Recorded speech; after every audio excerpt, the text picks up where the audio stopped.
Quem já saiu da casa dos pais sabe que quando vai visitar eles tem uma lembrança, né? Por isso hoje a gente vai falar... Visitando a casa da mãe.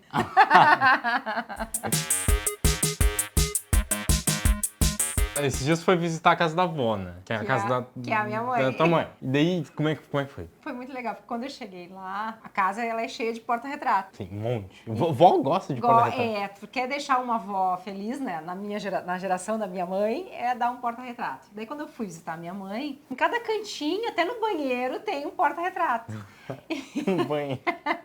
E aí, visitando a casa da mãe, eu revisitei a minha história. Porque eu comecei vendo as fotos, tinha foto de eu pequenininha, adolescente, formatura. E daí, quando eu cheguei lá, ela disse assim, tu trouxe aquela foto que a gente tirou aquela vez no porta-retrato? E eu, não tinha conseguido tempo de fazer isso, né? Então, como ela fica feliz. E o legal dos porta-retratos é a ordem, né? Que é muito interessante. Às vezes, pessoas, assim, até que não estão mais, assim, perto da gente, né? Ou porque já faleceram, ou porque estão distantes de alguma forma. E ali existe uma presença na ausência. E eu fiquei refletindo sobre isso. Porque ali no porta-retrato tá todo mundo junto. Os que se dão, os que não se dão, os que já morreram, tá todo mundo junto. E aí quando tu olha para aquilo, e o corpo e a mente, como não tem a diferença de passado, presente e futuro, é como se fosse tudo uma mesma coisa, né? Fiquei pequena, eu fiquei grande, eu fiquei adolescente. Daí eu viajei, porque daí eu lembrei de quando tu volta pra casa. Visitar. E eu fiquei pensando, será que ele também tem essas sensações?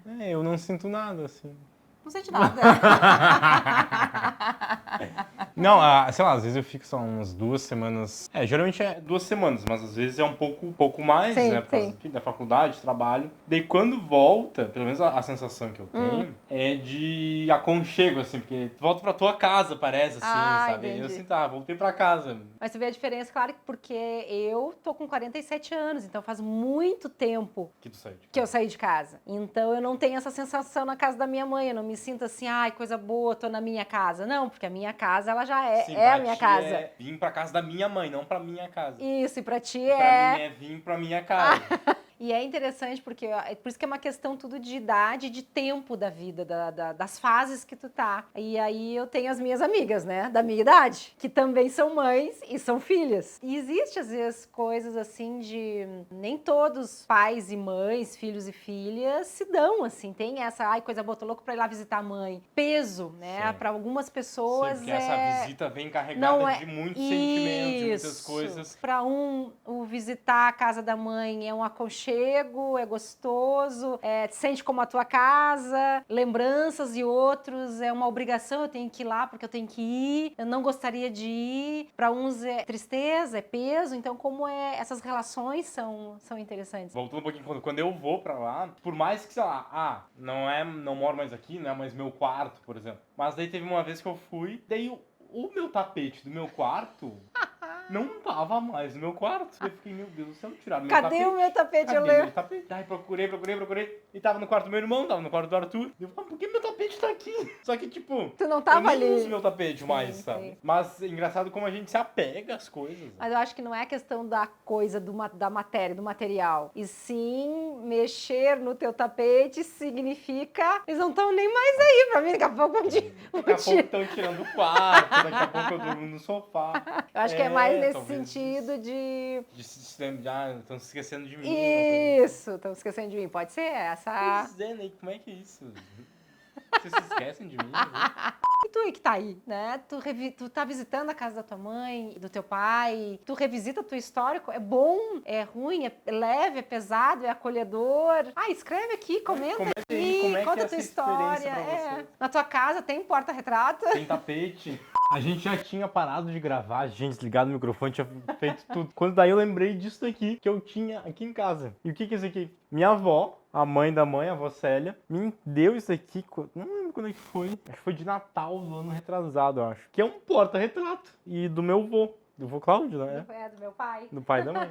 E daí eu tinha aqui em casa, eu tinha esquecido, daí eu lembrei agora. Enfim, daí a gente voltou a gravar só pra mostrar. E dizer como nada é por acaso. Quando eu era pequena, depois fui ficando adolescente, eu perdi meu pai com 13 anos. Quando eu fui pra fase adolescente e adulta, eu sempre fiquei com uma pergunta: o que será que o meu pai queria que eu fosse quando eu crescesse? Porque eu não conseguia essa oportunidade de falar com ele, até porque a comunicação era uma comunicação, não era uma comunicação clara. Então eu não sabia o que ele pensava, o que ele queria. Ele faleceu assim, foi algo muito rápido, assim, pra mim, né? Câncer no pulmão, então foi em 6 meses ele faleceu. E eu fiquei por muito tempo com essa pergunta: o que será que meu pai queria que eu fosse quando eu crescesse? E aí agora, quando nós terminamos aquela gravação, eu fiquei pensando, sabe como eu gosto de fazer isso, né? E aí me veio a pergunta: o que será que meu pai acharia disso, né? Porque ele tinha uma máquina fotográfica, mas eu não sabia os sonhos dele. Ele tinha uma máquina fotográfica guardada, mas eu não sei se ele queria ser jornalista ou Por que ele tinha ou aquela por que máquina? ele tinha. E Porque naquela na época era algo raro. Mas eu não sei dessa história dele, né? E eu fiquei com isso. Então, assim, na vida nada é por acaso. Eu percebi que ele estava presente aqui e ele disse assim pra mim, quando o Pietro trouxe o porta-retrato: claro que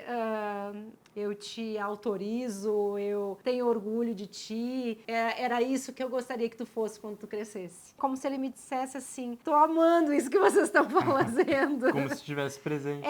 Como se ele dissesse: nossa, vocês estão realizando o meu sonho. Senti isso, assim. Tem gente que trabalha com constelação familiar e outros estudos, assim, então acho que foi muito significativo. E a gente sempre tem alguma resposta, às vezes demora anos.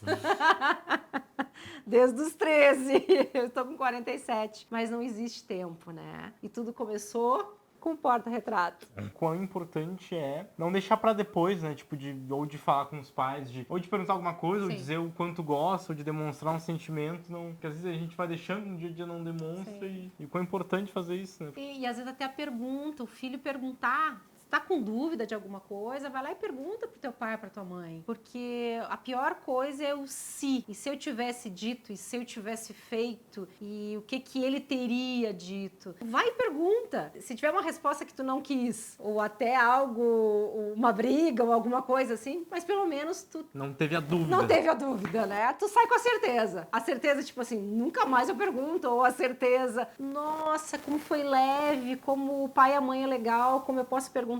E a questão do tempo, porque a gente acha assim: amanhã eu falo, amanhã eu pergunto, amanhã eu digo que eu amo, amanhã eu falo quanto meu filho, minha filha, meu pai e minha mãe são importantes pra mim. Mas o amanhã é rápido, né? Esse amanhã às vezes não acontece. Que nem comigo, meu amanhã com o pai não teve, né? Faça agora, diga agora, pergunte agora, brigue agora, agora. E eu acho que o mais bonito é que a minha vulnerabilidade seja a tua força, que a minha história, a minha emoção, as minhas dúvidas te ajudem a clarear as tuas dúvidas. Sempre dá tempo. E encerrando, agora a gente encerra. Chorando. Porque é isso, né? O poder de um porta-retrato. Muito obrigada. Obrigado a você, Célia, na real. A Vasélia sempre Tá sempre presente. A Vasélia é maravilhosa. Inclusive, se vocês quiserem conhecer a Vasélia, vai aparecer aqui um link. Vídeo. E cliquem e assistam esse vídeo que é apresentando a A Vasélia. Vasélia. E esse aqui é o Cláudio. Tchau. Tchau.